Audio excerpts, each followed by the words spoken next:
ताज्या घडामोडी पाहण्यासाठी C24 या YouTube चॅनलला लाईक करा, शेअर करा, सबस्क्राइब करा आणि बेल आयकॉनवरती क्लिक करायला विसरू नका। नमस्कार, मी डॉक्टर मुकेश बुधवानी, मी consultant physician diabetologist Apollo clinic Vimannagar पुणेला प्रॅक्टिस करतोय। माझी इकडे प्रॅक्टिस 20 वर्षापासून आहे आणि माझ्या पेशंटला माझे नेहमी हा मेसेज असतोय की आपले जे रूटीन लाईफस्टाईल डिसऑर्डर्स असतात ते आपण नेहमी काय आपण जे आपले लाईफस्टाईल मेटाबॉलिक डिसऑर्डर्स असतात, ब्लड प्रेशर असतात, डायबिटीज असतात, ओबेसिटी असतात, फॅटी लिव्हर असतात, हे माझ्याकडे नेहमी पेशंट रिपोर्ट घेऊन येतात की डॉक्टर माझे फॅटी लिव्हर आला आहे, माझे शुगर वाढले आहे, माझे कोलेस्ट्रॉल वाढले। पण हे सगळ्यांना माहिती आहे की हे सगळे आपले खाणं पिणं, एक्सरसाइज आणि लाईफस्टाईल डिसऑर्डर, लाईफस्टाईलमुळे हे सगळे आपले होते। तर आमचा मेसेज एकदम क्लिअर आहे सगळ्या पेशंटसाठी की हे सगळे जे बिमारी आहे ते टाळण्यासाठी आपल्या हातात हे सगळे ऑप्शन्स असतात की आपण काय खातात ते माहिती असायला पाहिजे।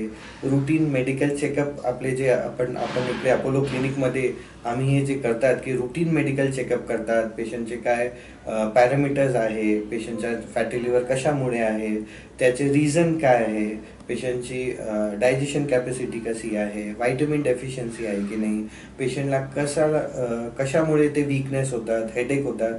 तर आमच्या मेन जे ऑप्शन जे आमच्या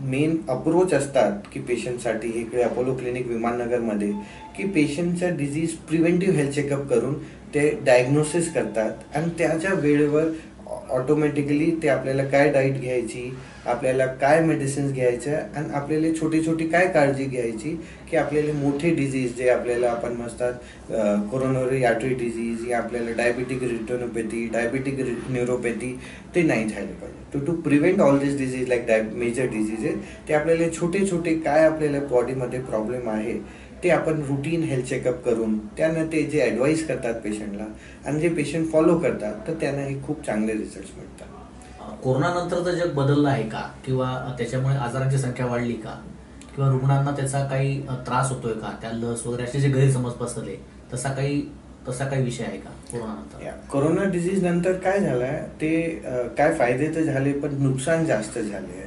ते पेशंट घरी बसून ते जे आपले 10 तास काम करत होते, जे एक्सरसाइज नव्हती, नंतर त्यांनी जे लस घेतली आणि स्पेशली ड्युरिंग ट्रीटमेंट ज्यांना कोरोना झाला त्यांना खूप स्टिरॉइड घेतले तर त्यांना आम्ही खूप बघितले की steroid induce diabetes, steroid induce hypertension, blood pressure आणि त्यांचे मोटापा वाढला। ते कोरोनानंतर प्रॉब्लेम्स हे सगळे जे लाईफस्टाईल डिसऑर्डर्स आहे खूप जास्त वाढले आणि लसचे साईड इफेक्ट ते आपण डायरेक्ट असं म्हणू शकत नाही, पण रिसर्च आला की ज्यांना लोकांनी जास्त लस घेतले त्यांना नंतर कार्डिक इश्यूज वाढले। पण ते जे आपण लाईफस्टाईल डिसऑर्डर म्हणतात तर ते हे प्रॉब्लेम सगळे जास्त वाढले आहे। तर आपल्याला हे प्रॉब्लेम आहे की नाही ते हेल्थ चेकअप करून ते आपल्या काय प्रॉब्लेम्स वाढले की आपले शुगर वाढले आहे की हेल्थ चेकअप करून नंतर करतात आणि जे पेशंट आपले हेल्थ चेकअप रुटीन करतात त्यांना करतात की हे प्रॉब्लेम थोडेसे वाढले आहे आणि आपण त्यांची जी सोय आहे आणि त्यांचे जे ट्रीटमेंट आहे आणि जे डायटरी ट्रीटमेंट आहे, लाईफस्टाईल चेंजेस आहेत ते आम्ही त्यांना ॲडवाईस करतो। रुग्णांनी मोठ्या आजाराला सामोरं जायचं नसेल भविष्यात तर पहिली गोष्ट अशी काय केली पाहिजे तुम्हाला असं वाटतं? ते हे खूप महत्त्वाचं आहे की आपल्या जे जुने लोकांची जे सोच होती की प्रॉब्लेम वाढला तरीच डॉक्टरकडे जायचं, हा आपल्याला ते चेंज करायचं आहे। कोरोना नंतर ते सगळ्यांना कळलं की लस घेणे किती गरजेचं आहे। आता खूप मोठे लोकांसाठी पण लस असतात, निमोनिया, फ्लू, ते खूप लोकांना माहिती नसतात। आम्ही त्यांना ॲडवाईस करतात, आम्ही त्यांना सांगतात की फक्त बाळांसाठी लस नसतात, मोठे लोकांसाठी पण लस असतात। तर हा एक महत्त्वाचा असतो।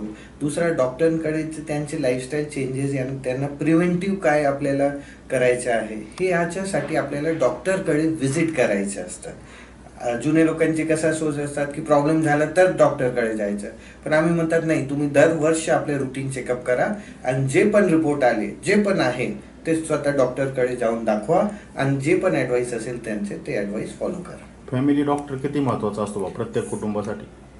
आम्ही अपोलो क्लिनिकमध्ये तेच आपल्याला फोकस आहे की आता स्पेशलिस्ट लोकांना सगळ्यांना सोशल मीडिया आला आहे, सगळे पहिले स्पेशलिस्ट होते, त्यांना थोडंसं पोटात दुखतात की ते ते बघतात कुठे स्पेशलिस्ट म्हणणार, पण ते विसरून गेले की नाही, पहिले फॅमिली फिजिशियन. ते तुमचे फॅमिली फिजिशियन सांगतात की तुम्हाला स्पेशलिस्टची गरज आहे की नाही, आणि जर असेल तर कोणते स्पेशलिस्ट आहे. पण आम्ही कसं बघितले, आम्ही फॅमिली फिजिशियनचा रोल जास्त बघतोय आणि ते करतोय. आणि आम्ही बघतो 80% आपल्याला फॅमिली फिजिशियनकडे गेले की जास्त स्पेशलिस्टची गरज पडत नाही, वेळेवर गेले तर. आणि जर गरज आहे तर ते आपले फॅमिली फिजिशियन गाईड करतात. तर अपोलो क्लिनिक इकडे विमाननगर आणि आपले अपोलो क्लिनिक आपले पुणेमध्ये सगळे त्यांचा एकच अप्रोच आहे की जे फॅमिली फिजिशियनची जे आपली सुविधा होती आधी खूप वर्ष आधी आणि आता ते आपल्याला कमी बघतात, ते इकडे तुम्ही आल्यावर ते तुम्हाला आपल्याला जास्त दिसणार. सर, सध्या सोशल मीडियाचं युग आहे, 21वा शतक चालू आहे. बरेच समज आणि गैरसमज पसरले जातात आरोग्याच्या समस्येविषयी किंवा डॉक्टर आणि वैद्यकीय हॉस्पिटल या सगळ्या सुविधेविषयी. त्याबद्दल काय सांगाल? म्हणजे हे कसं ओळखायचं की एखादी गोष्ट चुकीची की बरोबर आहे? बघा, बॉडी आपल्याला जे नेहमी आहे ना, आपले शरीर आपल्याला ते काय ना काय वॉर्निंग देतात. आमच्याकडे पेशंट येतात की आम्हाला 2-3 वेळा असा घबराट आली, पिच झाली होती आणि आम्ही ऑटोमॅटिक आपल्या ऍसिडिटीची गोळी फार्मसिस्टकडून जाऊन घेतली आणि नंतर जेव्हा आमच्याकडे आले तर आम्हाला कळलं यांना मोठा काय हृदयाचा आजार ऑलरेडी आला आहे. तर हे सगळे जे बॉडी आपल्याला लक्षण देतात या जे वॉर्निंग देतात ते तुम्हाला डॉक्टरकडे जाऊन भेटायचं आहे. आता ते फॅमिली फिजिशियनकडे भेटा, आपले रुटीन डॉक्टरकडे भेटा, पण माझा मेसेज एकच आहे की मी घरी बसून आता सोशल मीडियामध्ये तुम्ही कोणताही गुगलमध्ये सर्च केली कोणतीही स्वेलिंग तर ते आपल्याला कॅन्सर दाखवणार, पण सगळ्यांना कॅन्सर नसतात.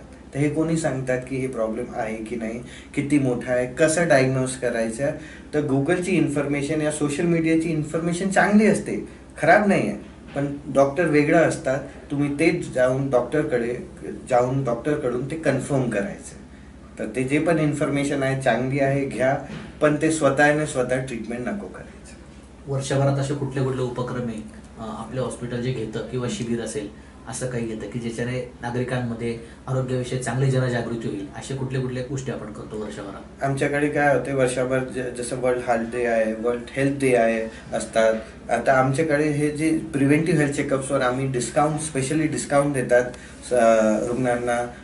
आपले कन्सल्टेशन फ्री ठेवतात विथ पॅकेज की पेशंट कधी पेशंट म्हणतात नाही मला हे दातांचा त्रास नाही आहे, पण आम्ही त्यांना फ्री कन्सल्टेशन देतात. तुम्ही जाऊन बघा, भेटा डॉक्टरना, जर काय प्रॉब्लेम नाही डॉक्टर काय पैसे घेणार नाही, कन्सल्टेशन फ्री आहे. पॅकेज सोबत आपल्याला डॉक्टरांचे कन्सल्टेशन फ्री असतात. तर ते हे सगळेच जे सोय आहे आपल्या क्लिनिकमध्ये ते त्यांचे बेनिफिट घ्यावे. म्हणजे ते विनंती आहे की ते त्याचे बेनिफिट घ्यावे.